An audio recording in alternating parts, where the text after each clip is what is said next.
you guys, we were tossing around, what do we want to talk about? What's on our mind? And the title of this is Why Family Business Consultants Cry Themselves to Sleep at Night. and I, my reaction was, there is no way I'm putting that out there.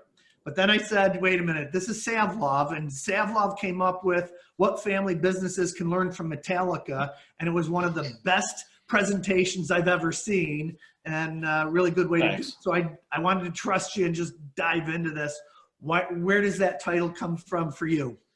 Well, just to go back a bit to what we were just talking about, for a long time, it was only the technical aspects that were focused on. And I'd say really the last 30 years, but really 10 or 15 years, that the family dynamics, the relationship part has been included with the accountants and the attorneys and the wealth managers. And for a long time, it was all technical, and people believed that if you just did the right trust or the right operating agreement, everything would be fine. And we know now that you really need to take a look at the relationships and communication and personality styles.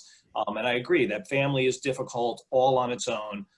Every family has some kind of struggle or tension. It's just natural. When you combine a family with, leadership and ownership and management of a business that maybe has been in existence for a generation or two, or even if it just started and you're hoping it goes on for a generation or two, that's a level of complexity that really, it's a job of its own. So where your average non-family business has to start a business and do all the things businesses need to do to be successful, the family business has to do all the business things plus manage this family interplay, which gets super tricky. Ira, you had a thought about it?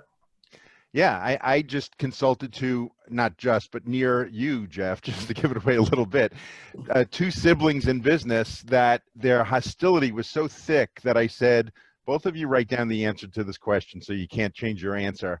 Would you rather your sibling win $1 million? No, would you rather that you win $1 million or your sibling lose $1 million? And one of the two said, what kind of brother would I be if I wanted my brother to lose $1 million? The other one said, like me, I would rather you lose $1 million than me get $1 million. What accountant, attorney, or psychologist has a ready answer for that? Yeah. None whatsoever. And that's what makes it interesting and fun, and why we dig into it. I, just like the two of you, was in business with my father, and started in Syracuse, New York. He was in Rochester. That was one of the saving graces, that even though we were in the same field and we were working together, we were in different cities and different offices. When I moved back to Rochester to be in the Rochester office, it was tough. It was not, he would just wanted to do things differently than my vision.